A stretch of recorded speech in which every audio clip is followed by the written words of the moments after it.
Hello students, कैसे हो सब लोग। होप आप सभी की स्टडीज काफी अच्छे से चल रही होगी। सब अपनी पढ़ाई में व्यस्त होंगे, मस्त होंगे। चलिए भाई, अपन ने करंट एग्रीकल्चर और एग्रीकल्चर स्कीम्स की क्लासें स्टार्ट की थी, जिसका आज 7वां दिन है। राधे राधे, राधे राधे भाई, राधे राधे। चलिए, आज अपने जो बात करेंगे वो है अपनी पीएम किसान स्कीम। हम आज ही इसकी क्यों बात कर रहे हैं, वो इसीलिए क्योंकि अभी करंट के अंदर आज ही अपने प्रधानमंत्री नरेंद्र मोदी जी इसकी 22वीं इंस्टॉलमेंट पे करने वाले हैं। ठीक है भाई। चलिए, सबसे पहले ये जो पीएम किसान स्कीम है, ये कब स्टार्ट हुई थी, इसके अंदर फंडिंग कौन दे रहा है, इसके ऑब्जेक्टिव्स क्या क्या है, उसके साथ साथ में अभी इसका करंट क्या सिनेरियो चल रहा है, उन सभी के बारे में अपने इसके अंदर बात करेंगे। सबसे पहले अगर अपने इसके लॉन्च डेट की बात करें तो 24 फरवरी 2019 को ये लॉन्च हुई है। जो एक्चुअल में अगर कोई भी स्कीम है वो स्टार्ट होती है तो उससे पहले एक पायलट प्रोजेक्ट चलाया जाता है, मतलब एक ट्रायल सेशन चलाया जाता है। उसके बाद में एक्चुअल में इसको लॉन्च करते हैं। पहले एक छोटे एरिया के अंदर इसको स्टार्ट किया जाता है, उसके बाद में उसी चीज को अपने बड़े एरिया या फिर पूरी कंट्री के अंदर लागू किया जाता है। तो ये जो पायलट प्रोजेक्ट है, इसको एक्चुअल में एक्टिव तो दिसंबर 2018 के अंदर कर दिया था, फिर फरवरी तक इस चीज को पायलट प्रोजेक्ट पे चला के देख रहे थे। उसके बाद में 24 फरवरी 2019 को इसको फाइनली लागू कर दिया गया था। ये जो स्कीम है ये सेंट्रली फंडेड स्कीम है, मतलब इसका 100% पैसा सेंट्रल गवर्नमेंट देती है। जैसे कि अपने दूसरी स्कीम्स की बात करते हैं, जैसे कि अपन ने पिछले कल ही प्रधानमंत्री फसल बीमा योजना की बात की थी, उसमें सेंटर और स्कीम का 50-50% कॉन्ट्रीब्यूशन रहता है। पर अगर अपने इसकी बात करते हैं तो इसमें 100% पीएम किसान स्कीम में जो 100% पैसा है, जो 100% फंड है, वो अपने सेंट्रल गवर्नमेंट देती है। उसके बाद में इसका उद्देश्य क्या है, इसका गोल क्या है इस स्कीम का। इस स्कीम का गोल है फाइनेंशियली सपोर्ट करना क्रॉप हेल्थ एंड इनपुट्स के लिए। किसको? किसानों को। ठीक है भाई। चलिए, अब सबसे पहले ये जो अपने स्कीम है, इसमें होता क्या है कि जितने भी किसान भाई लोग हैं उनको 6,000 रुपए पर ईयर पैसा दिया जाता है। पर क्या ये सही में सभी किसानों को दिया जाता है? क्या ये सभी किसानों को दिया जाता है? अपने सुनने में तो क्या आता है कि ये जितने भी किसान भाई लोग हैं सभी को 6,000 रुपए मंथली गवर्नमेंट देती है पीएम किसान के तरफ से। ठीक है भाई। पर क्या ये सही में सभी को देते हैं? तो उस चीज के रिगार्डिंग भी आज अपने बात करेंगे। सबसे पहले ये जो 6,000 रुपए पर ईयर है, ये 3 इंस्टॉलमेंट में दिया जाता है। जो पहली इंस्टॉलमेंट है वो अप्रैल जुलाई के आसपास आती है, दूसरी जो इंस्टॉलमेंट है वो अगस्त नवंबर के आसपास आती है, और जो तीसरी इंस्टॉलमेंट है वो लगभग दिसंबर मार्च के अंदर आती है। तो क्वेश्चन ये पूछा जाता है कि पर इंस्टॉलमेंट इसमें कितना पैसा दिया जाता है। कितना दिया जाता है भाई? 2,000 रुपए पर इंस्टॉलमेंट इसमें पैसा दिया जाता है, और 6,000 रुपए 3 इंस्टॉलमेंट्स के अंदर पर ईयर दिया जाता है। ठीक है भाई। उसके बाद में अब ये जो पीएम किसान स्कीम है, ये एक्चुअल में कौन इसके लिए एलिजिबल है और कौन एलिजिबल नहीं है। अपन ने क्या बात की थी, क्या ये सही में सभी जितने भी किसान भाई लोग हैं, क्या सभी इसके लिए एलिजिबल है? तो उसका आंसर है नहीं, सभी तो नहीं है। तो फिर सर कौन से हैं? वो सभी, सबसे पहले जब ये लागू की गई थी पीएम किसान स्कीम 2019 के अंदर, उस टाइम ये जो स्कीम है वो केवल और केवल मार्जिनल और स्मॉल फार्मर्स के लिए ही लागू की गई थी। मतलब ऐसे किसान जिसके पास में 2 हेक्टेयर से कम जमीन है, केवल उन्हीं के लिए ये स्कीम लागू की गई थी।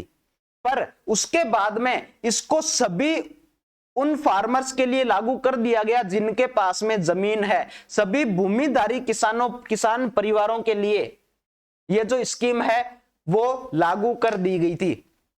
उसके बाद में अब ये किसान परिवार बोला है। अब इस परिवार का क्या मतलब हुआ कि उसमें परिवार में हस्बैंड, वाइफ और जो माइनर चिल्ड्रंस है वो सभी आते हैं। उसके बाद में अब कौन ये डिसाइड करता है, कौन ये वेरीफाई करता है कि नहीं इसको जो पीएम किसान के जो 6,000 रुपए वो मिलने चाहिए, नहीं मिलने चाहिए, या फिर क्या ये इसके लिए एलिजिबल है, नहीं है, ये सब चीज चेक कौन करता है, कौन इसको वेरीफाई करता है? तो जो भी स्टेट और यूनियन गवर्नमेंट, अपने यूनियन टेरिटरी की जो गवर्नमेंट है वो इसको चेक करती है कि किस किसान को जो पीएम किसान की जो राशि है वो मिलनी चाहिए या फिर नहीं मिलनी चाहिए। ठीक है भाई। उसके बाद में कौन कौन ये जो पीएम किसान स्कीम है किस किस के लिए नहीं है, कौन कौन इसमें एलिजिबल नहीं है, उसके अंदर सबसे पहले कोई भी इंस्टीट्यूशनल लैंड होल्डर या फिर जो भी संस्थागत भूमि धारक है वो सब लोग इसके अंदर एलिजिबल नहीं है। अगर आपके पास भी कोई भी इंस्टीट्यूशनल लैंड होल्डिंग है तो आप उसके लिए एलिजिबल नहीं है। ठीक है भाई। उसके बाद में कॉन्स्टिट्यूशनल पोस्ट होल्डर्स, क्या ब्लर दिखाई दे रही है भाई? वीडियो ब्लर तो नहीं है यार, सही है क्या? वीडियो ब्लर दिखाई दे रही है सभी को? चलिए, तो इसके अंदर कौन कौन नहीं दे सकता, कौन कौन इसके लिए एलिजिबल नहीं है? सबसे पहले इंस्टीट्यूशनल लैंड होल्डर्स, दूसरा कॉन्स्टिट्यूशनल पोस्ट होल्डर्स, मतलब कोई विधायक है या फिर कोई भी ऐसा इंसान जो कॉन्स्टिट्यूशन के अंदर या फिर संवैधानिक पद के ऊपर है, कोई विधायक है, कोई एमपी है, तो वो सब लोग इस स्कीम्स के लिए एलिजिबल नहीं है। ठीक है भाई।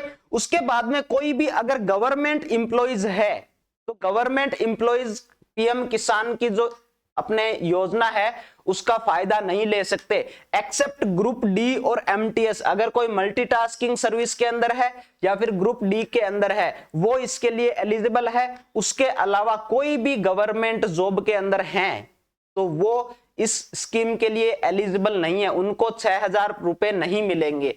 उसके बाद में इनकम टैक्स पेयर, अगर कोई ऐसा है जो इनकम आयकर दाता है, मतलब जो इनकम अपने टैक्स पे करता है इनकम की, तो वो भी इसके लिए एलिजिबल नहीं है। उसके साथ साथ में अगर कोई प्रोफेशनल्स है जैसे कि डॉक्टर, इंजीनियर, सीएज, वो सब लोग भी इसके अंदर एलिजिबल नहीं है। उसके साथ साथ में जो पेंशन्स ले रहे हैं, कुछ ऐसे आर्मी वाले पर्सनल्स होते हैं या फिर कुछ ऐसे लोग होते हैं जिनको मंथली 10,000 रुपए से ज्यादा पेंशन मिलती है तो वो इसके लिए एलिजिबल नहीं है।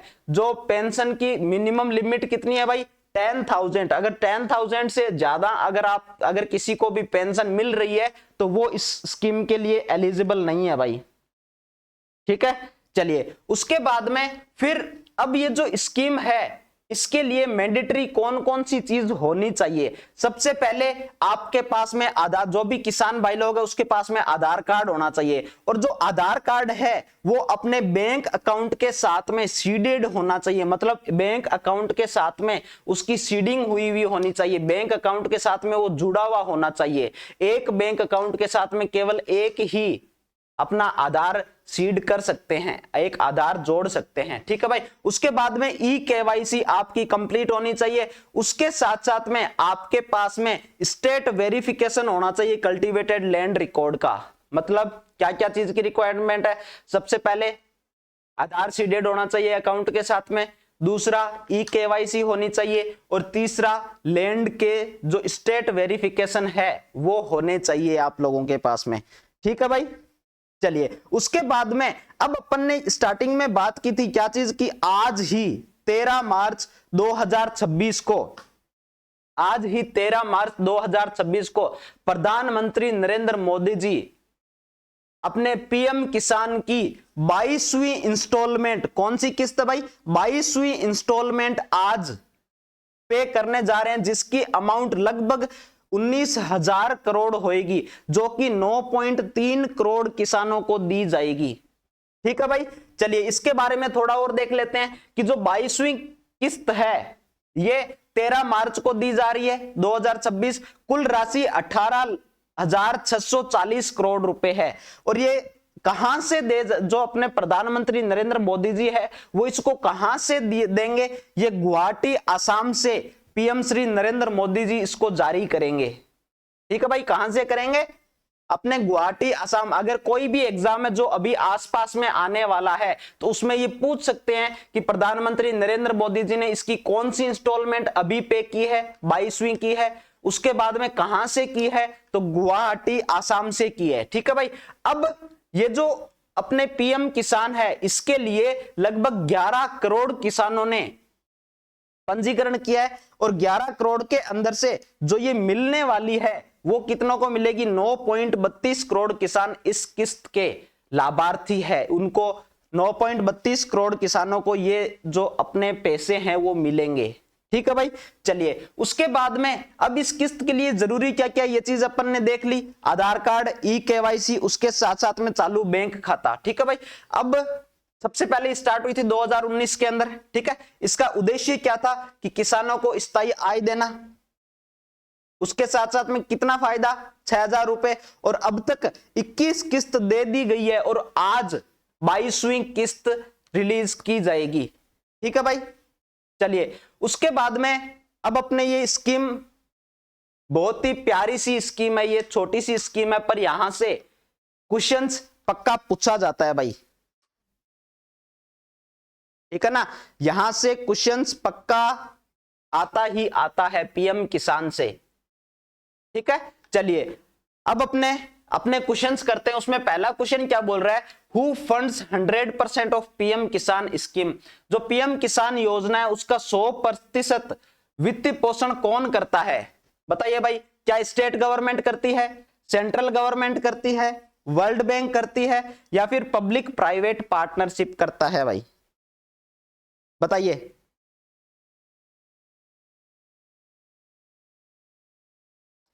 जल्दी बताइए भाई।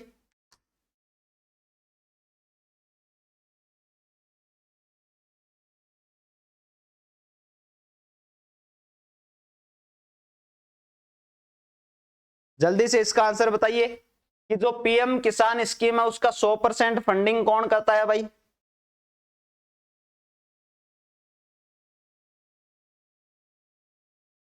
कौन होएगा भाई, अपने सेंट्रल गवर्नमेंट हो जाएगा भाई। ठीक है।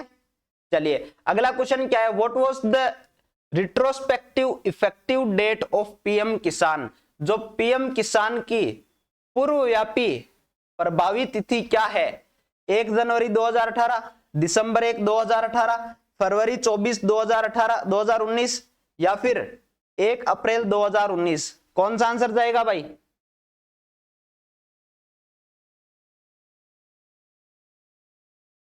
कौन सा आंसर जाएगा इसका,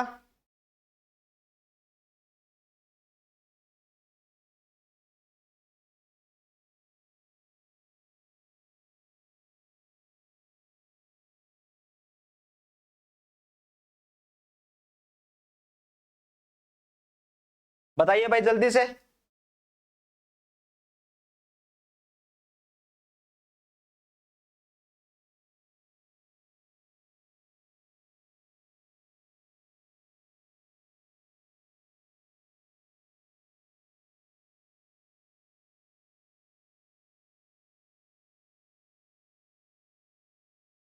सब लोग सी के साथ जा रहे हैं भाई।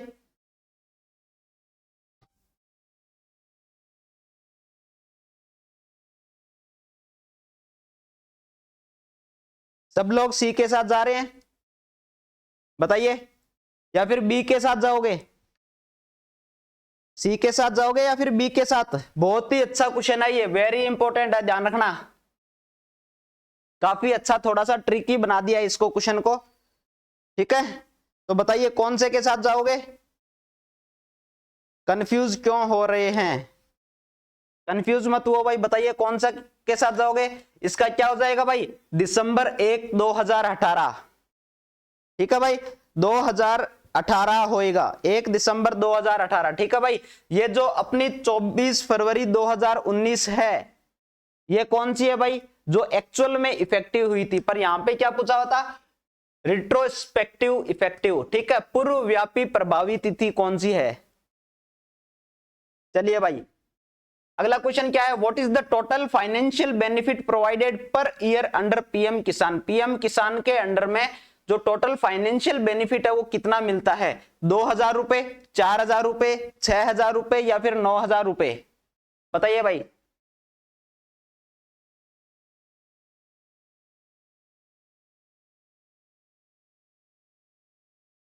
सी को लॉक कर दिया जाए। बताइए कौन से को लॉक कर दें, जल्दी बताइए भाई, कौन से को, एक को लॉक करेंगे, बी को, सी को, या फिर डी को? सब लोग सी के साथ जा रहे हो, बहुत बढ़िया भाई। इसका आंसर क्या हो जाएगा? 6,000 रुपीज। अगला क्वेश्चन क्या है? In how many equal installments is the PM Kisan amount dispersed annually? PM Kisan की राशि प्रति वर्ष कितने समान किस्तों में वितरित की जाती है? 2 इंस्टॉलमेंट, 2 इंस्टॉलमेंट, 3 इंस्टॉलमेंट, 4 इंस्टॉलमेंट, या फिर 6 इंस्टॉलमेंट? कितने में की जाती है भाई? किसको लॉक किया जाए?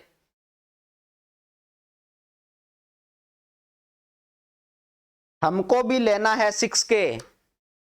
बेटा केवल 6K से क्या करोगे? जॉब लग जाओ, अच्छे से पढ़ो। 6K की जगह 70K से अपने 60K 70K ले आराम से।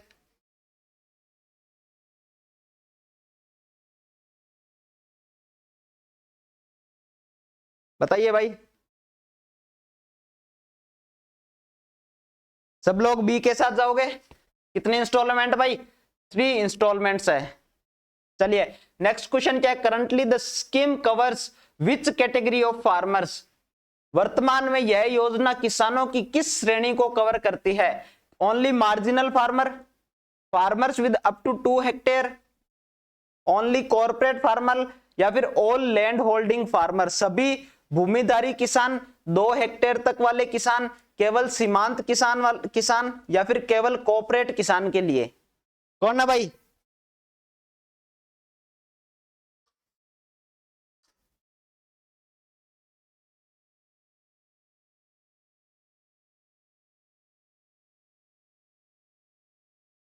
बताइए।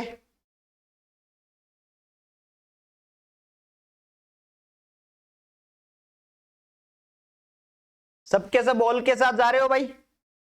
बहुत बढ़िया, ऑल लैंड होल्डिंग। पर जब स्टार्ट की थी ये जब इनिशिएट हुई थी उस टाइम कितने थे भाई? 2 हेक्टेयर से कम वालों के लिए थी। Who is responsible for identifying eligible beneficiary farmers family? पात्र लाभार्थी किसान परिवारों की पहचान करने की जिम्मेदारी किसकी है? पहला सेंट्रल गवर्नमेंट, केंद्र सरकार, ग्राम पंचायत, स्टेट या फिर यूनियन टेरिटरी गवर्नमेंट, या फिर लोकल बैंक?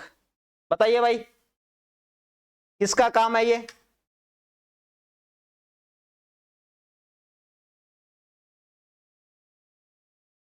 कौन से ऑप्शन को लॉक करोगे भाई, जल्दी से बताइए।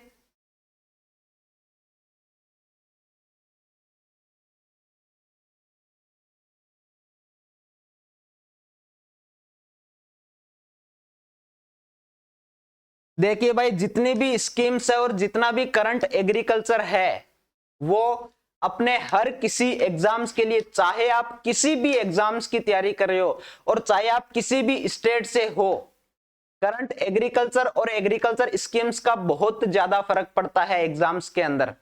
ठीक है भाई, एक तो ये है कि आप जब एग्जाम्स आ रहे हैं उस टाइम 2 दिन पहले सारी की सारी स्कीम पढ़ो। एक ये है कि आप डेली एक स्कीम या फिर एक करंट चीज पढ़ लो।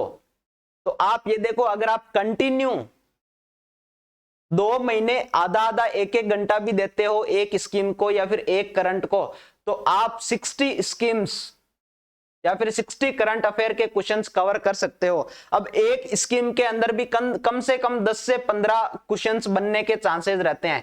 तो 60 इंटू 15 जितने होते हैं उतने ही लगभग 600 अपने 900 के आसपास क्वेश्चंस कवर कर पा रहे हो आप केवल और केवल 2 महीने में। ठीक है ना भाई? सर पीडीएफ भाई टेलीग्राम पे नहीं आ रही क्या टेलीग्राम पे पीडीएफ आ रही है भाई डेली की? चलिए, कौन रिस्पॉन्सिबल है भाई एलिजिबली बेनिफिशियरीज के लिए? अपने स्टेट और यूनियन टेरिटरीज के लिए। ठीक है भाई, under PM Kisan a family is specifically defined as, PM Kisan के अंडर में फैमिली किसको डिफाइन किया गया है? हस्बैंड, वाइफ, या फिर ऑल चिल्ड्रन? हस्बैंड, वाइफ और minor children, grand parent, parent and children, anybody relative farming together? बताओ भाई कौन से के साथ जाओगे? किसको लॉक किया जाए भाई? जो पीएम किसान के अंदर एक जो फैमिली है उसको किस तरीके से डिफाइन करते हैं, फैमिली का क्या मतलब है वहां पे बताइए भाई। फर्स्ट के साथ जाओगे, सेकंड के, थर्ड के, या फिर फोर्थ के साथ?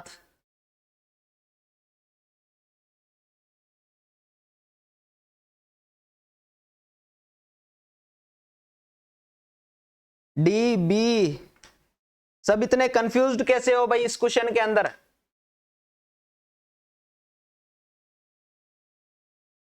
जल्दी से बताइए।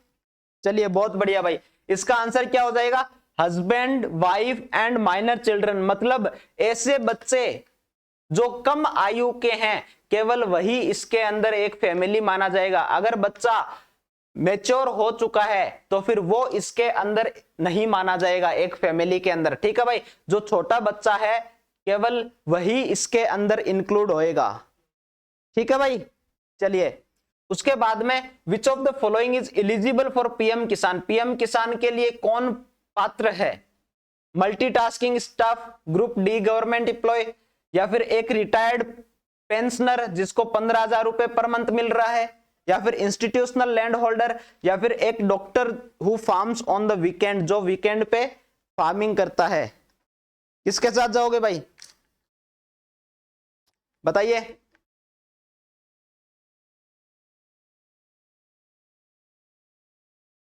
किसको लॉक किया जाए भाई?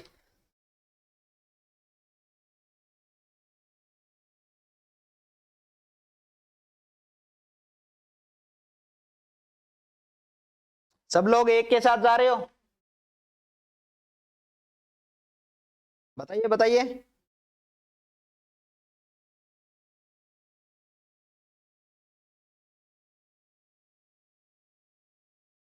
चंदन, चंदन सी के साथ जा रहा है भाई। इंस्टीट्यूशनल लैंड होल्डर है क्या? लीजिए लीजिए, अब बताइए किसके साथ जाओगे?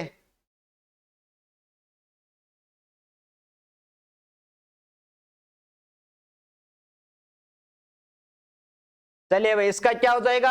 मल्टीटास्किंग स्टाफ या फिर ग्रुप डी गवर्नमेंट इंप्लॉइज होते हैं वो इसके साथ में जाएंगे, ठीक है भाई। चलिए उसके बाद में to receive installment which of the following is mandatory requirement, ये इंस्टॉलमेंट लेने के लिए मैंडेटरी क्या चीज है? ओविंग ए स्मार्टफोन, स्मार्टफोन होना चाहिए, आधार सीडेड बैंक अकाउंट होना चाहिए और ई-केवाईसी होना चाहिए, बैंक लोन होना चाहिए नेशनल बैंक से, या फिर ग्रोइंग ओनली व्हीट और राइस, या फिर केवल जो गेहूं और चावल उगाते हैं केवल उन्हीं को मिलेंगे। किसके साथ जाओगे भाई?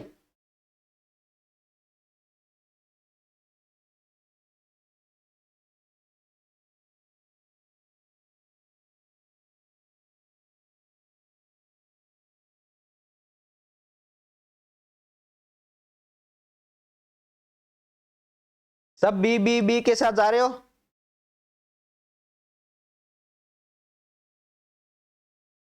कौन सा गलत ऑप्शन था भाई? कौन सा गलत ऑप्शन था? कौन से पिछले क्वेश्चन की बात कर रहे हो? ये देखो, इस क्वेश्चन की बात करें, इसमें क्या बोल रहा है, कौन सा एलिजिबल है पीएम किसान के लिए? पहला ऑप्शन था मल्टीटास्किंग स्टाफ, एमटीएस जिसको अपने बोल देते हैं, या फिर ग्रुप डी के गवर्नमेंट एम्प्लॉइज, या फिर रिटायर्ड पेंशनर जो अर्न करते हैं 15,000 से ज्यादा, इंस्टीट्यूशनल लैंड होल्डर, या फिर एक डॉक्टर जो क्या है कि वीकेंड पे खेती करता है। इसके अंदर जो आंसर जाएगा ये मल्टीटास्किंग स्टाफ जाएगा। ये मल्टीटास्किंग स्टाफ एलिजिबल होते हैं, अपन ने पहले भी देखा था इस चीज के बारे में। ये देखिए यहां पे अपन ने किया था भाई इसका, ये देखो ये वाली स्लाइड की थी अपन ने, यहां पे अपन ने क्या कहा था, ये देखिए ये गवर्नमेंट एम्प्लॉइज है, ये एलिजिबल नहीं है। पर ये देखिए यहां लिखा हुआ है except group D and MTS, group D और एमटीएस को छोड़कर जितने भी गवर्नमेंट एम्प्लॉइज है वो एलिजिबल नहीं है। इसका मतलब ये जो ग्रुप डी और ये जो एमटीएस वाले हैं ये एलिजिबल है भाई, ठीक है। चलिए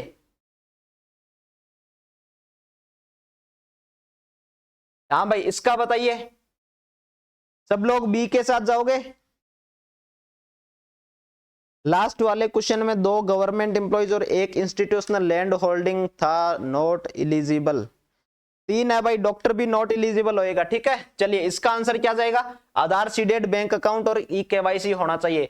विच instalment was released on March 13 2026, आज ही कौन सी इंस्टॉलमेंट रिलीज की जाएगी, 15वीं इंस्टॉलमेंट, 18वीं इंस्टॉलमेंट, 22वीं इंस्टॉलमेंट या फिर 25वीं इंस्टॉलमेंट?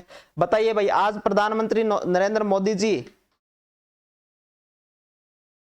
कौन सी इंस्टॉलमेंट देंगे भाई पीएम किसान की?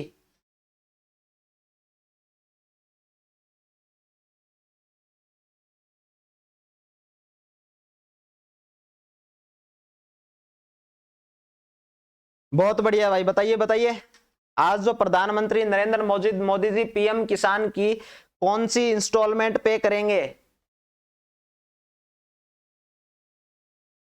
बहुत बढ़िया, कौन सी करेंगे भाई? 22वीं इंस्टॉलमेंट पे करेंगे। इसीलिए ये करंट के हिसाब से काफी इंपॉर्टेंट हो जाता है। अपने जितनी भी क्लासें करते हैं उसमें अपने एक चीज ध्यान रखते हैं कि वो करंट से अपने रिलेट होनी चाहिए, तभी अपने वो स्कीम लेके आते हैं। इसीलिए डेली 9:15 बजे जुड़ जाया करो भाई। What technology is the government primary using for the recent beneficiary cleanup drive? हाल ही में लाभार्थी क्लीनअप अभियान के लिए सरकार मुख्य रूप से किस तकनीक का उपयोग कर रही है?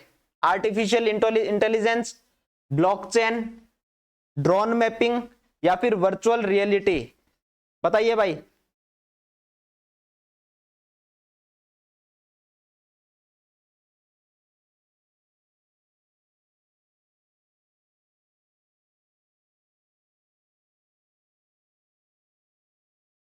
गैस मिल रहा है क्या तुम लोग को इधर? हाँ भाई, गैस की सभी जगह तंगी चल रही है अभी, ठीक है ना। ये जो अपन ने क्लास की थी ईरान और अपने अमेरिका के बीच में जो युद्ध चल रहा है उसके कारण से स्टेट ऑफ हॉर्मस पे जो एक्सपोर्ट का है वो रोक लगा दी है, ठीक है ना। वो वाली क्लास भी जाके देख लेना, अपन ने उसमें भी पूरा कवर कर रखा है, ठीक है ना भाई, कि ये जो गैस की रेट है वो क्यों बढ़ रही है, गैस की कमी क्यों आ रही है, फर्टिलाइजर्स के दाम क्यों बढ़ रहे हैं, ठीक है ना भाई। वो सारा का सारा अपन ने कवर कर रखा है। ऑयल के दाम क्यों बढ़ रहे हैं, तो वो वाली क्लास भी जाके देख लेना भाई। चलिए इसका आंसर क्या जाएगा भाई? आर्टिफिशियल इंटेलिजेंस चला जाएगा, ठीक है भाई। Pensioners are excluded from PM Kisan if their monthly pension is equal to और ग्रेटर देन। पेंशन भागी पीएम किसान से बाहर है यदि उनकी मासिक पेंशन इसके बराबर या उससे अधिक है। पहला 5,000 रुपए, 10,000 रुपए, 15,000 रुपए या फिर 22,000 रुपए, कौन से के साथ जाओगे भाई?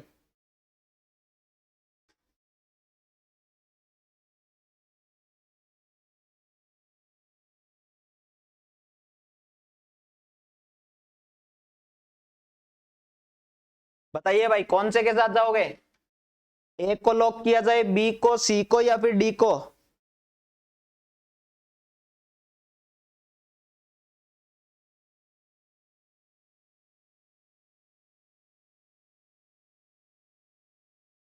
कंफ्यूज क्यों हो रहे हो भाई? कुछ लोग सी बता रहे हैं, कुछ लोग बी बता रहे हैं। बताइए भाई, इसका आंसर क्या हो जाएगा? 10,000 रुपए। अगर किसी की भी पेंशन 10,000 रुपए से ज्यादा या फिर बराबर है तो उनको पीएम किसान का फायदा नहीं मिलेगा भाई, ठीक है। तो कितना होना चाहिए भाई? 10,000 से इक्वल या फिर 10,000 से ज्यादा। चलिए अगला क्वेश्चन क्या है? Initially the scheme was restricted to small and marginal farmer with land up to. पहले क्या है कि जब शुरुआत में यह योजना केवल उन छोटे और सीमांत किसानों तक सीमित थी जिनके पास भूमि थी। कितनी थी भाई? 1 हेक्टेयर, 2 हेक्टेयर, 5 हेक्टेयर या फिर 10 हेक्टेयर? बताइए भाई, किसके साथ जाओगे?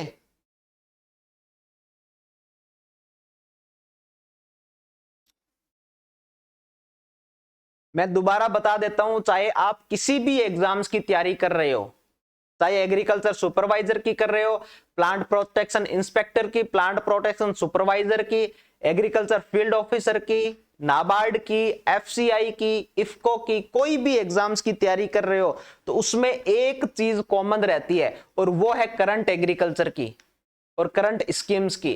तो यहां से क्वेश्चन कम से कम 100 में से 10 से 15 क्वेश्चन आते ही आते हैं।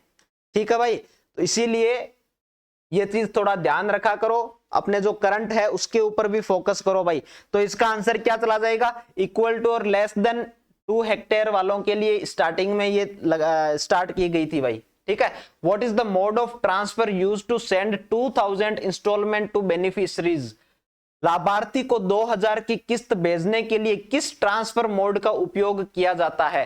पहले फिजिकल चेक या भौतिक चेक दिया जाता है, डायरेक्ट बेनिफिट ट्रांसफर डीबीटी के द्वारा, cash handed out by panchayat, क्या पंचायत उनको कैश दे के आती है, या फिर पोस्टल मनी ऑर्डर करते हैं।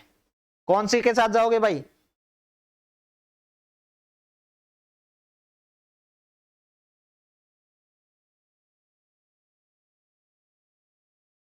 सर मुझे पेंशन स्कीम कैसे मिलेगा बताओ। तुझे अभी नहीं मिलेगा भाई, अभी तुझे केवल बुक्स मिलेगी। ठीक है, और उससे बढ़िया से अपने तैयारी करो, उसके बाद में तुम्हें सैलरी मिलेगी। ठीक है, पेंशन के पीछे क्यों ही जाना है, अपने को सैलरी चाहिए।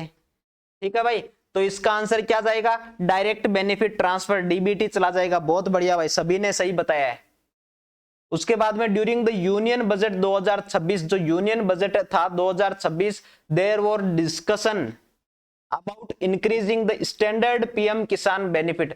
जब 2026 का यूनियन बजट आया था उस टाइम ऐसा डिस्कस किया गया था कि जो पीएम किसान का जो बेनिफिट है वो 6000 से बढ़ा के कुछ अमाउंट तक कर देने की बात हुई थी। वो बताइए भाई कौन सा है, क्या वो 6000 से 7000 रुपए करने की बात हुई थी, या फिर 6000 से 8000 रुपए, 6000 से 9000 रुपए, या फिर 6000 से 12000 रुपए की बात हुई थी।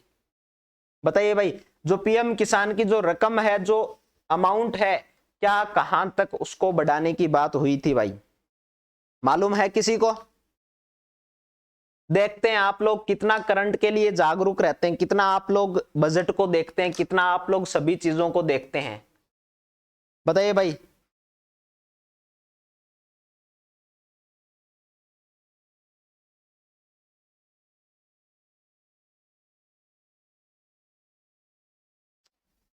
चलिए बताइए क्या आंसर जाएगा भाई इसका, बताइए।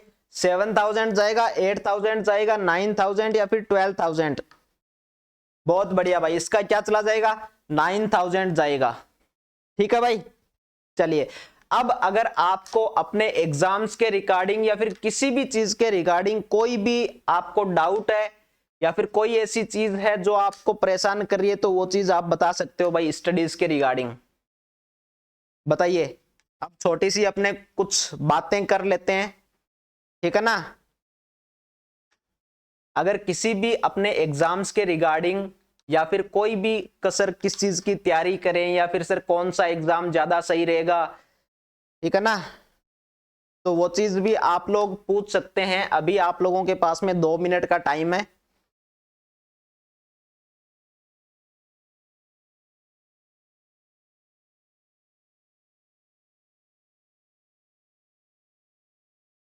चलिए, अगर आप लोगों को भाई ये क्लास अच्छी लग रही है, अपने इसको कंटिन्यू इसी टाइप से चलाते रहें, कंटिन्यू करते रहें, ठीक है भाई, तो आप लोग बता सकते हो, आप लोग रिव्यूज दे सकते हो भाई।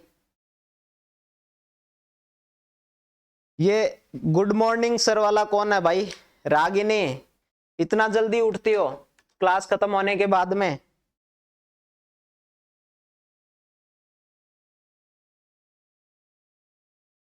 बताइए भाई, अगर किसी भी एग्जाम्स के रिगार्डिंग कोई भी डाउट है या फिर कोई भी ऐसी चीज है जो आप लोगों को नहीं समझ में आ रही है तो वो आप पूछ सकते हो।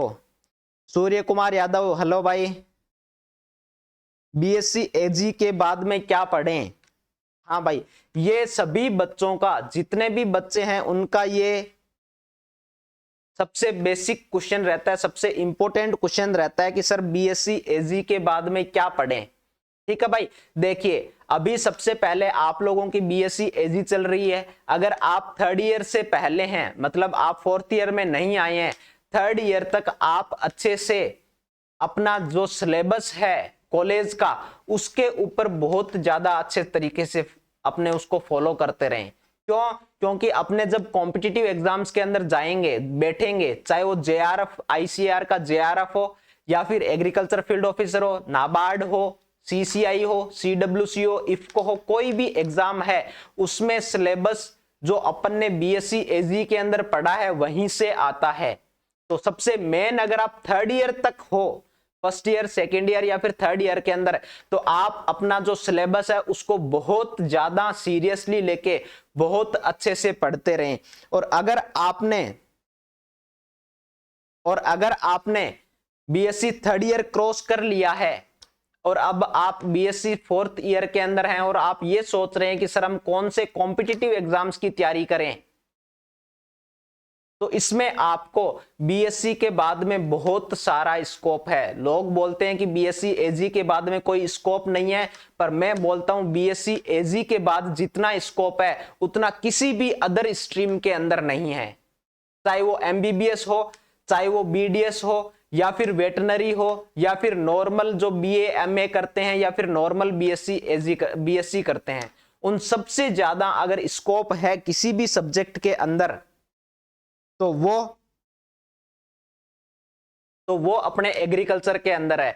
क्यों है कि आप किसी भी स्ट्रीम को देख लो उसमें इतनी ज्यादा वैकेंसीज, इतनी ज्यादा कैसे कि अगर आप एक साल का भी देखोगे तो जितने भी स्टेट्स है और जितनी भी सेंट्रल गवर्नमेंट जॉब्स आती है वो कम से कम 10 से 12 जॉब्स पक्का आती है अपने यहाँ पे।